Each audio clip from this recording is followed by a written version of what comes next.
You're watching ABC10 Plus Tonight.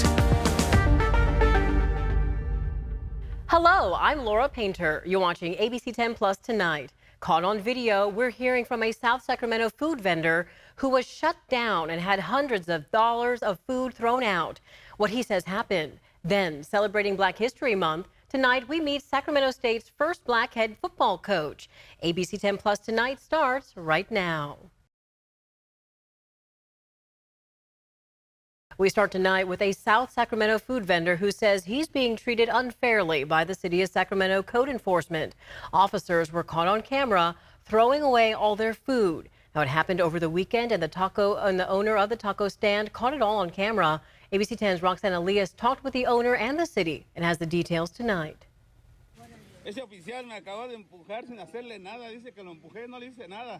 This is video taken Sunday night of Tacos El Lobo in South Sacramento being shut down by the city of Sacramento code enforcement. You can hear as Gustavo Angel, the owner, asks one of the officers why he pushed him. ¿Por qué me empujaste? Because you were pushing me. ¿Por qué me empujas? You were pushing Yo me. te empujé, Yes, yo you nada did. más You pasé. And you can see as officers throw away food from the taco stand as employees try to salvage what they can. Yo nada más pasé, agarré una caja, pues. Angel says, I tried to grab a box and then he grabbed me and threw me against the railing. And I couldn't figure out why he pushed me. And he started to say, don't touch me, don't touch me. And I never touched him. I knew if I touched him, the outcome would be bad or they would have arrested me.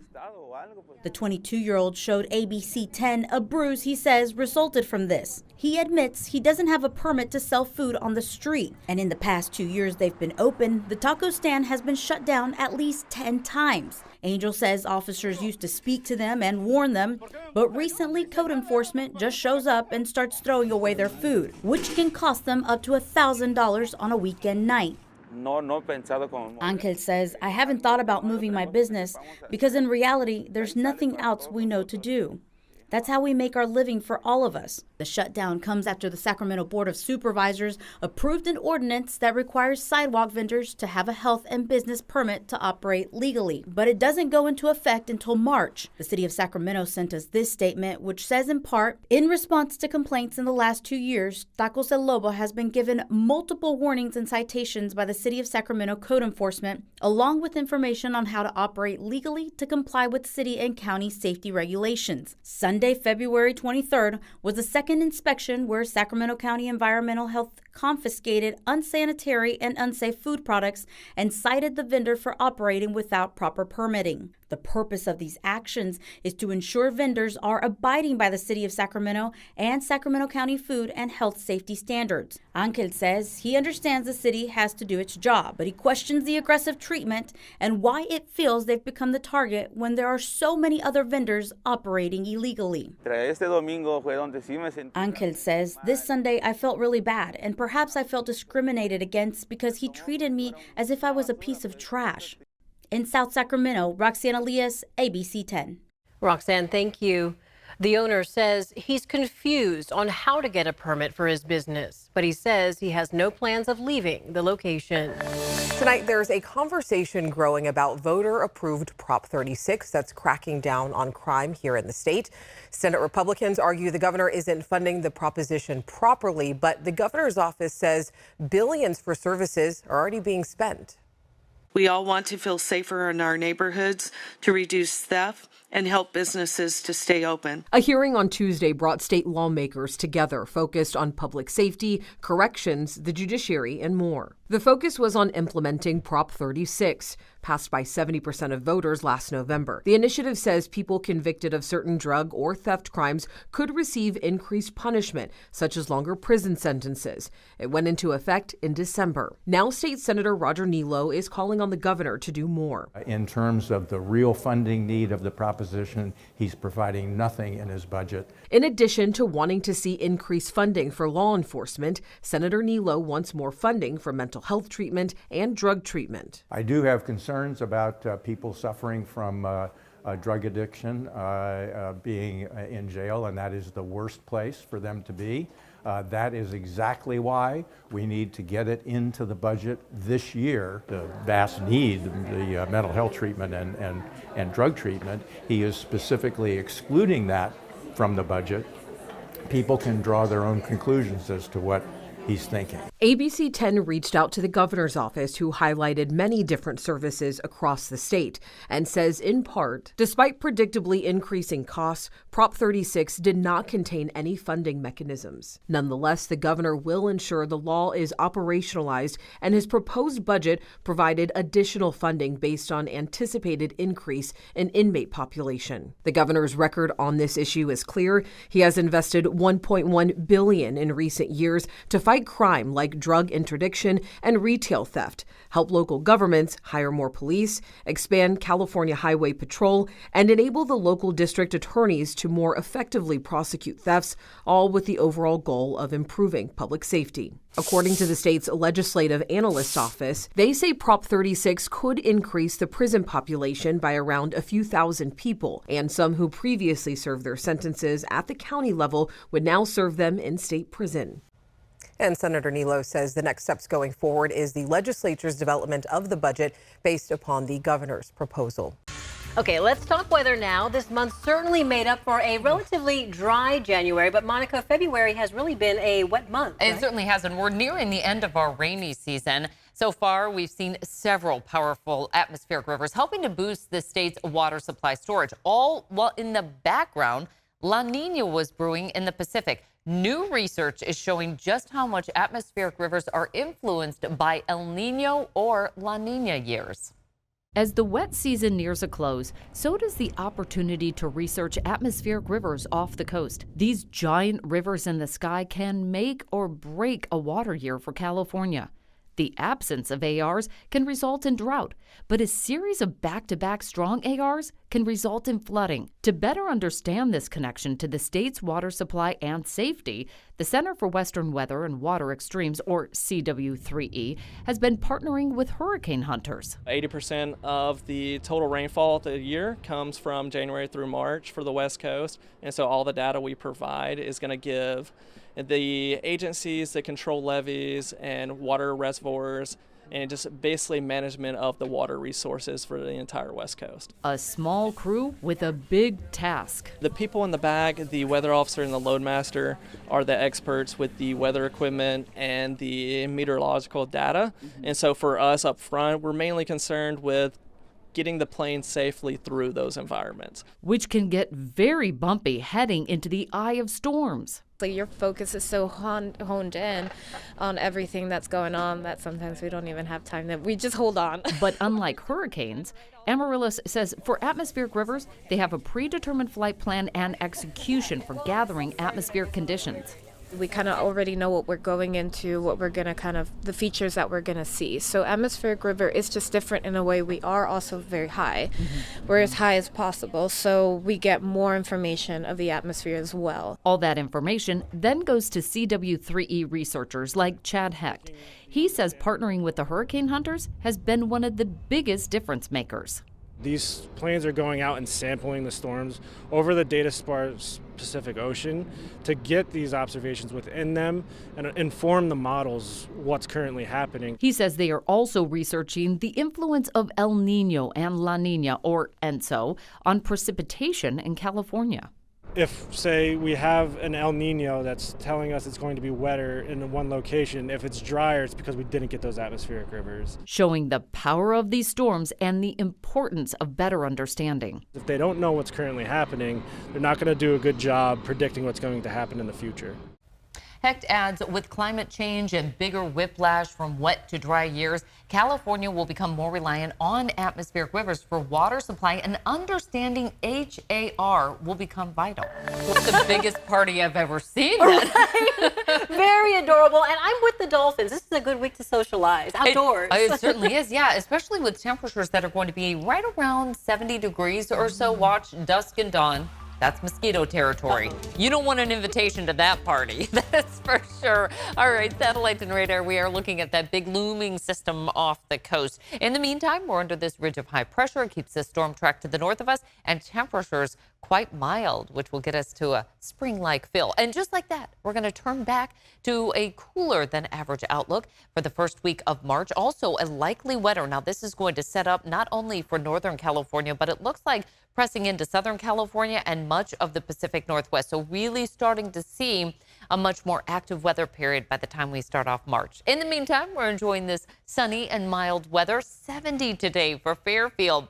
Mid to upper 60s throughout much of the valley, lower 60s for the foothills, and 50s up top for the Sierra, 60s along the coast is where we saw that beautiful pod of dolphins. All right, right now we've got sunny skies throughout the Big Mountain backyard. Temperatures holding in the mid 60s. We're at 47 for Tahoe. Sunset is at 5:55, and it should be a beautiful night. Our winds are going to start to back off ever so slightly. They're just in place long enough to keep the fog at a minimum. We'll see a little bit of patchiness right on the eastern side of the San Joaquin Valley, but other than that, these are dry winds, and they really scoured out the fog pretty quickly here for today. Lows will fall into the low 40s. We'll keep it clear and breezy at least until about midnight. Then those winds start to back off. But perfect viewing once again for this planetary alignment. This will be happening all the way through the end of the week with pretty optimal viewing, given that it's a nearly new moon. You're going to need a telescope for Uranus and Neptune. Outside of that, if you're lucky, if you know about stargazing, I do not. Couldn't tell a star from a planet, but it's out there for those of you that want to check it out. All right, storm track again is really amplified to the north of us here. We have a little slider system in through Southern California. It just kind of gets underneath that storm track. Slight chance of some early showers through the end of the work week. But again, the looming system off the coast is really what's going to start to open things up for us ever so slightly by late on Saturday. So I did put a sprinkle in there. This is not going to be a big whopper of a system, but it does give us a bit of a shift in our weather pattern. So on the higher confidence, we're going to see cooler conditions, higher elevation snow, as well as some snow coming down to about 5,000 to 6,000 feet. But the lower confidence on timing and precipitation totals. More on that to come.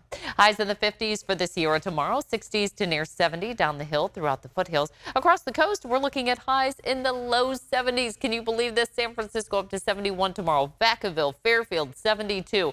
Near 70 throughout much of the Central Valley. This is going to kick off a couple days near 70. We'll cool things down by the time we get into the weekend. Again, a chance of showers primarily entering the forecast by late Saturday through our Sunday forecast, and we'll see that play out in our 10-day forecast as well. We keep it dry and mild through the end of the week and bring in that chance of showers by the time we get into the weekend. No complaints here. People have been itching to get out some tank tops, shorts, some flip-flops. I've not been brave enough yet, but I think this is the week to do it. Just don't put away the jackets. We'll need them next week. That's true. We've been warned. Monica, yes. Thank you. And we continue to celebrate Black History Month. Tonight, we are highlighting Sacramento State's new head football coach, Brennan Marion. He is the first Black head coach in the university's history.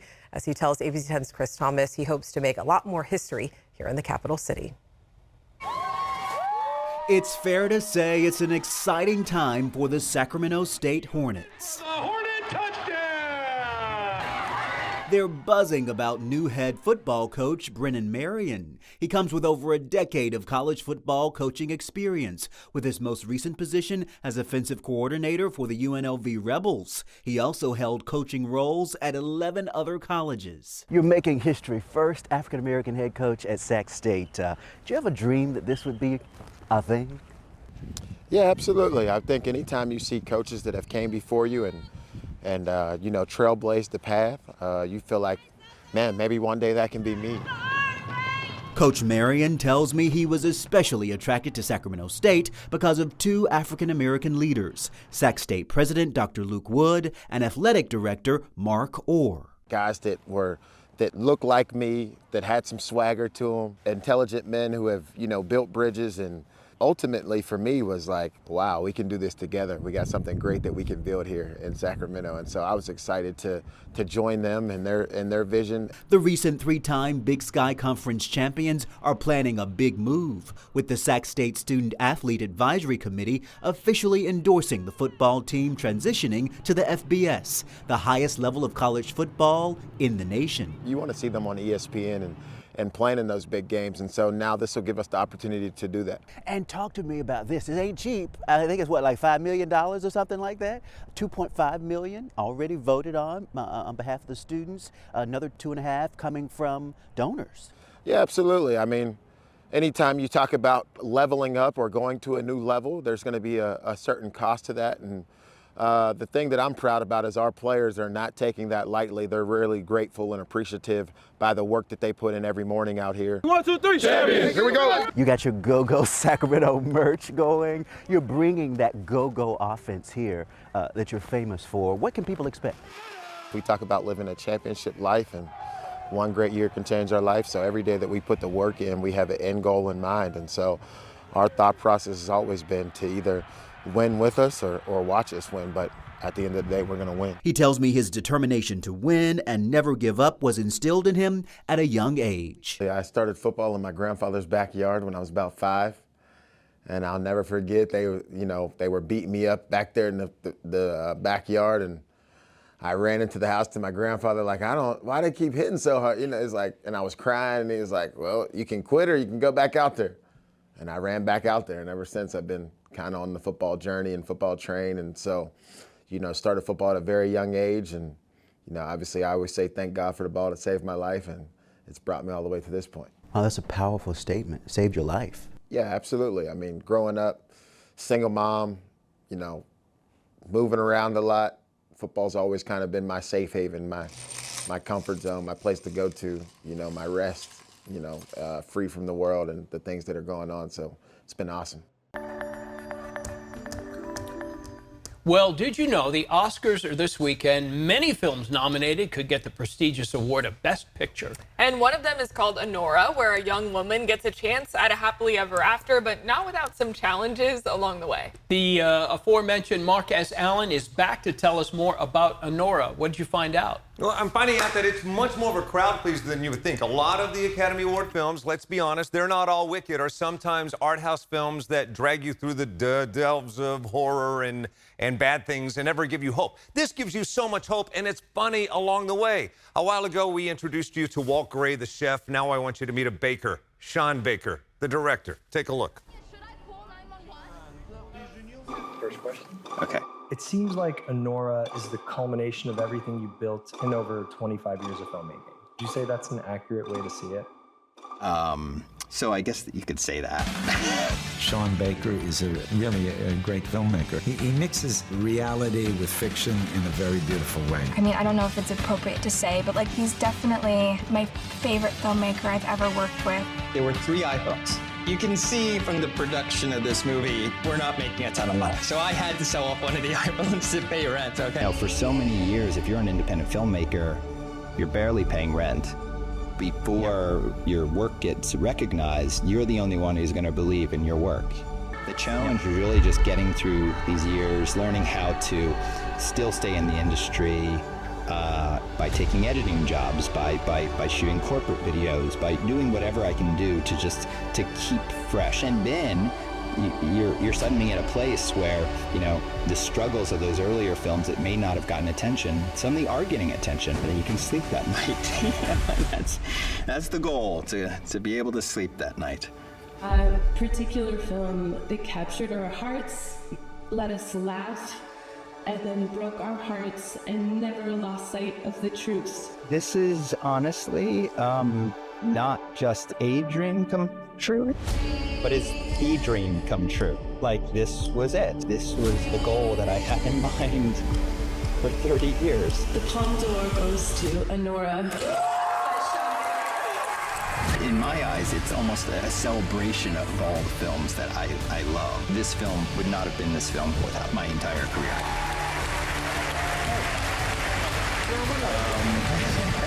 Long live cinema. This guy would love him to go on and win. Mikey Madison, who you saw in the lead there, the night after she did win the Critics' Choice Award, she went on to win the BAFTA, so the British equivalent of the Oscars, gave Best Actress to her. Sean Baker, I think he deserves it for this. He's so scrappy. To this day, he's one of those guys that'll roll up his sleeves to help out in any department on the film. Shot one of his movies only a couple years ago on an iPhone, had to sell one of those to make rent. So here's a guy who's earned his keep, if nothing else. We'll see who takes the Oscars Sunday night. The ABC10 Plus TV app. Get it right now. We have all kinds of content for you to watch and catch up on everything Oscars. If you want Wicked to win, I went behind the scenes of that. You name the movie, it's there. We have a handful of Take a Look episodes dedicated that is, to Oscars and Oscar nominees. It's in the Now Playing playlist under the News tab. ABC10 Plus, the app. Oscars Sunday. Back to you. And you're on. Thank you so much for watching ABC 10 Plus tonight. We're here 24/7 on the free ABC 10 Plus TV streaming app. You can get your local news and weather anytime, anywhere you stream. I'm Laura Painter. Take care and see you next time. Trust isn't given, but earned. It's built every day by doing the hard work, putting in the hours, doing the research, holding the powerful accountable, and being there when you need us most. Working hard to earn your trust every day, every newscast, every story. Watch weeknights at 6 or stream live on ABC 10 Plus. Thanks for watching ABC 10 Plus. And now that you're here, why don't we take a look around and see what else is here?